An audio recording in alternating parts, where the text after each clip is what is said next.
할렐루야, 반갑습니다. 비가 내릴 것 같은 꾸물꾸물한 날씨입니다. 날씨가 꾸물꾸물할 때 우리는 더 힘차게 일어나야 될 것 같습니다.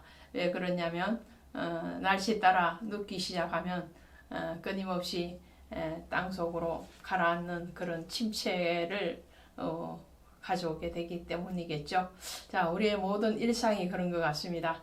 우리 일상이 믿음으로의 전진이 계속되어지기 위해서는 하나님의 은혜뿐만 아니라 우리의 어떤 의지적인 노력도 필요할 것 같습니다. 그 의지적인 노력이 소홀하게 되었을 때에 오늘 나훔서 2장에서 만나는 것 같이 하나님의 심판을 경험하게 됩니다. 자, 이 나훔서 2장에 오시면 지난 1장에서 나훔 선지자를 통해서 선포된 아수르 니느웨의 멸망에 대해서 적나라하게 그 멸망의 상황에 대해서 묘사하고 있는 것을 보게 됩니다. 마치 하나하나 그 현장을 목격하고 스케치하듯이 그렇게 이 성경에서 니느웨의 멸망의 상황에 대해서 기록하고 있는 것을 보게 되는데요. 자, 2장 1절에 가시면 이렇게 되어 있죠.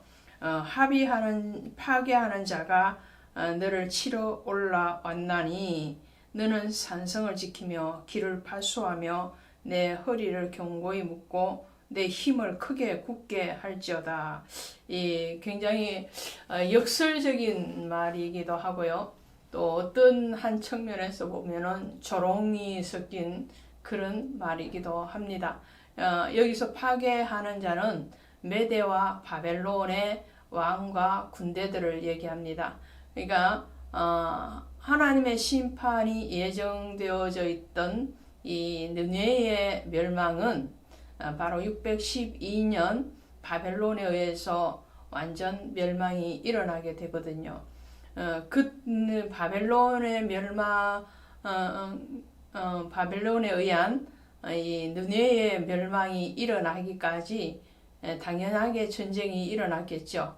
그때에 메대와 바벨론이 연합전선으로 이 느헤미야를 공격하게 됩니다.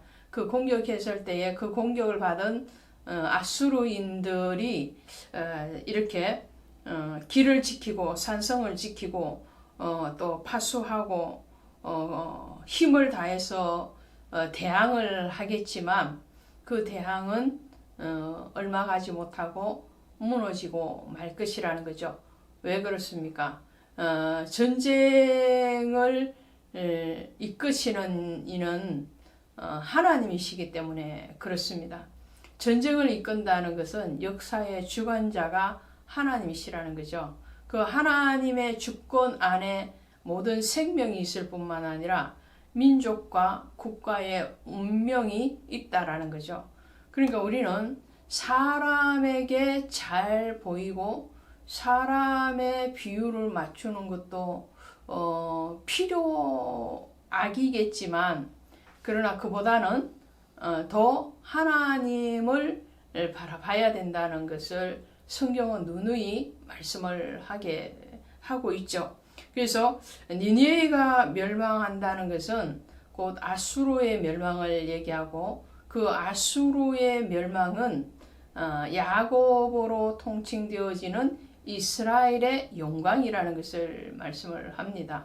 왜 그러냐면 그 당시에 강대국이었던 이 아수르는 북이스라엘 남유다 전부를 괴롭히는 그런 나라였고 뿐만 아니라 주변의 많은 나라들을 침략하고 공략해서 자신들의 어떤 영토의 확장뿐만 아니라 그 영토를 얻는 것과 동시에 그 백성들을 괴롭히는 그런 사단의 속성으로 일했기 때문에 하나님의 진노를 받게 된 거죠. 그래서 2절에 보시니까 여호와께서 야곱의 영광을 회복하시되 이스라엘의 영광 같게 하시리나니 이는 약탈자들이 약탈하였고 또 그들의 포도나무 가지를 없이 하였음이라 그랬어요.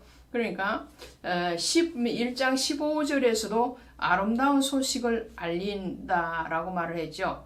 유다야 내 절기를 지키고 내 소원을 지키라 이렇게 선포를 하신 것 같이 적국의 멸망은 곧 이스라엘의 해방을 얘기하는 거죠. 영적인 해방 또 육적인 해방을 통해서 하나님은 유다가 다시 회복되어지기를 요청하고 계시는 거죠. 그러니까 성경에서 이스라엘 유다는 하나님이 택한 하나님의 나라, 하나님의 민족일 뿐만 아니라 오늘날 성도와 교회를 얘기하는 거죠. 그래서 신약에서 사울이 예수님을 믿는 자들을 찾아다니면서 핍박하고 고난을 주는 일에 앞장섰을 때에 부활하신 주님이 다메섹에서 사울을 만나실 때에 사울아 사울아 내가 왜 나를 핍박하느냐라고 말씀하시죠. 사울은 내가 언제 주를 핍박했느냐라고 반문하는 상황인데 그러니까 예수님을 직접 만나서 핍박한 적은 없어요. 그럼에도 불구하고 예수님은 내가 나를 핍박한다라고 말씀을 하시거든요. 그것은 교회를 핍박하고 성도를 핍박하는 것은 곧 하나님을 대적하는 것과 같다라는 거죠. 오늘 아수르에 대해서도 그같이 말씀을 하시는 거예요. 너가 이스라엘과 대적한 것은 곧 나를 대적한 것이고 그러므로 너는 하나님의 편이 아닌 사단의 편이라는 것을 말씀을 해요. 그래서 영적으로 보면 이 영토적이고 역사적인 의미에서 보면 분명하게 아수르와 바벨론의 전쟁이지만 영적으로 보면 하나님의 주권 아래에서 하나님의 백성들을 해방시키고 그 백성들에게 다시 회복을 약속하시는 그 약속의 성취라고 할 수가 있겠죠. 자, 그래서 3절에 보시니까 그의 용사들의 방패는 붉고 그의 무사들의 옷도 붉으며 이 그의 용사들이라는 것은 하나님의 도구로 사용되어지는 메대와 바벨론의 군대들을 얘기하죠. 메대와 바벨론의 군대를 하나님 들어서 지금 아수르를 치시고 계시잖아요. 이 이후에는 또 바벨론이 메데바사에 의해서 멸망하게 되죠. 메데바사는 또 로마에 의해서 멸망을 하게 되고요. 하나님은 그때그때 시적절하게 하나님의 사람 혹은 하나님의 나라를 지키시기 위해서 하나님의 도구로 일시적으로 적들을 동원하셔서 사용하시는 것을 보게 되죠. 자, 그래서 이 메대와 바벨론의 군대에 의해서 이 니느웨가 완전히 함락이 되어지는데요. 그것이 6절에 나와 있습니다. 강들의 수문이 열리고 왕궁이 소멸되며 정한대로 왕후가 벌거벗은 몸으로 끌려가니 그 모든 시녀들이 가슴을 치며 비둘기같이 슬피 우는도다. 그렇게 말을 하죠. 그러니까 물로 의해서 이 나훔 선지자는 이 아수르가 멸망할 것이다 라고 예언을 하고 있는 것이죠. 이 실제적으로 이 수문이 열려서 강물이 덮쳐서 이 바벨론에 의해서 이 니느웨가 함락이 되고 맙니다. 이 아수르는요 아브라함의 후처인 거두라의 후손입니다. 창세기 25장 3절에 가면 그렇게 나와 있죠. 그리고 이 니느웨에는 이전에는 굉장히 화려하고 많은 이민족들이 와서 조공을 바치고 또 연합을 했던 그런 강대한 아수르의 수도였다는 것을 한 번 더 말씀을 드립니다. 8절에 보시면 니느웨는 예로부터 물이 모인 목 같더니 이제 모두 도망하니 쓰라쓰라하나 돌아보는 자가 없도다.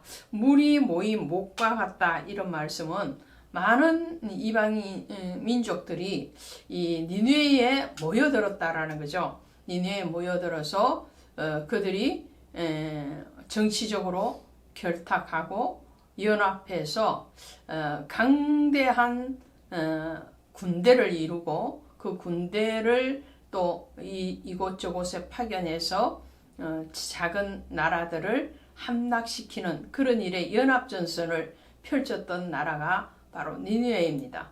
그런 니느웨가 이제 다 흩어진다는 거죠. 물이 흩어지는 것과 같이 그렇게 흩어져서 다 제 갈 길로 가버리게 되는 거죠. 그러니까 니느웨는 지금 외로운 형국에 놓이게 되는 거죠.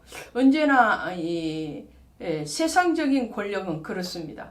힘이 있으면 모여들고 힘이 없으면 흩어지는 거죠. 그래서 사람도 돈이나 권세로 사람을 모으면 권세 있고 돈이 있을 때는 사람들이 모여들지만 그것이 없어지면 다 돌아서서 떠나지요. 그러나 영적인 힘, 여호와로부터 오는 그 성령의 능력은 그렇지 않다는 거예요.